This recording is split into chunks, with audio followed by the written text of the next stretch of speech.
Hello, Michael Armin here again, and this is Bernard the Barrister Bear. Hello! And this video is called All Quiet on the Western Front, Part 2. It's about the new film of that name. There was an earlier one, based on a 1929 German novel.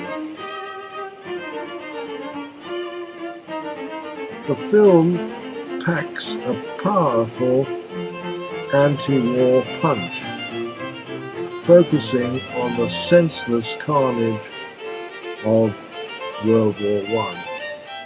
The hero, if he really is a hero, is an 18-year-old German student who, together with his classmates, is fired up with nationalistic fervour by a militaristic schoolteacher. This, unfortunately, perpetuates the myth that Germany was to blame for the First World War,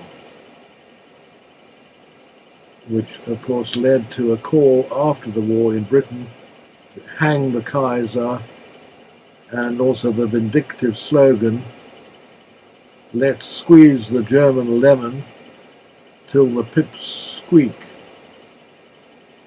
which the victorious Allies tried to do in the so-called Versailles Peace Treaty,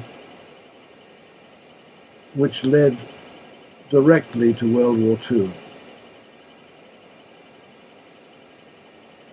Germany had to pay reparations, huge amounts of money, among other things. Ridiculous idea. There are stories of young boys of 14 and 15 falsifying their age to enlist in the army at the outbreak of war. But that was in Britain, not in Germany. And all in all, the number of British volunteers greatly outnumbered those in Germany. That was quite largely the result of what was called Lord Derby's scheme, named after the War Minister, sending canvassers round to men in their own homes and pressuring them to enlist, even sometimes forcing them to go to the enlisting office straight away there and then with the canvasser.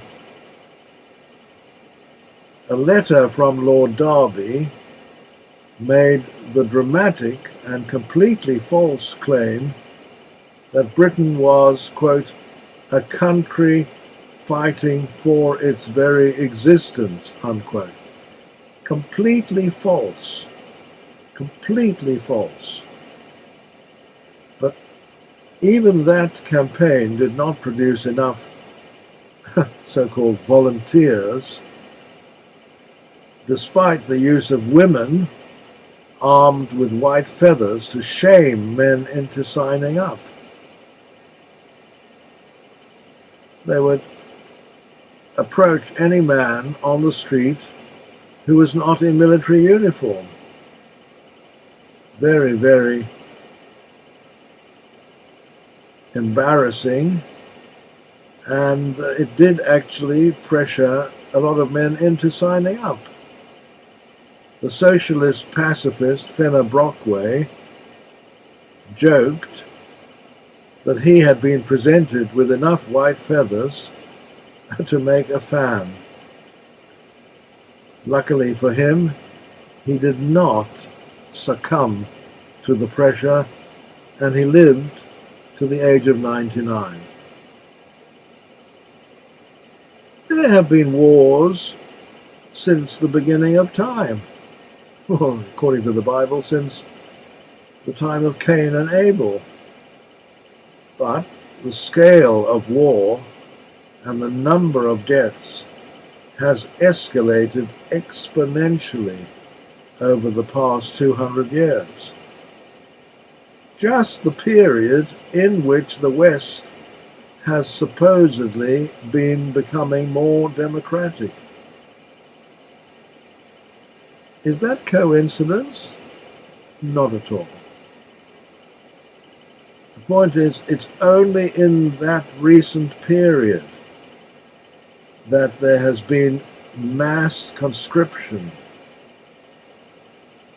playing on using and abusing citizens' feelings of patriotism. The carnage of the two world wars only underlines the callousness of the ruling elites to the lives of their subjects. World War I was completely avoidable. Completely avoidable.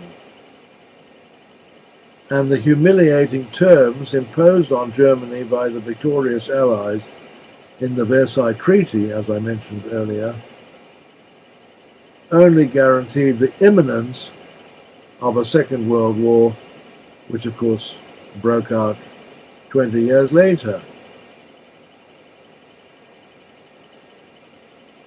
But we've had senseless wars since then. Perhaps the most senseless war of all was the Vietnam War, which led to widespread anti-war movement in America and elsewhere. Thanks to President Richard Nixon's abolition of the draft, conscription in other words, in 1973, the more recent foolhardy wars have resulted in less loss of life, but are no less foolhardy for all that. More next time. Bye-bye.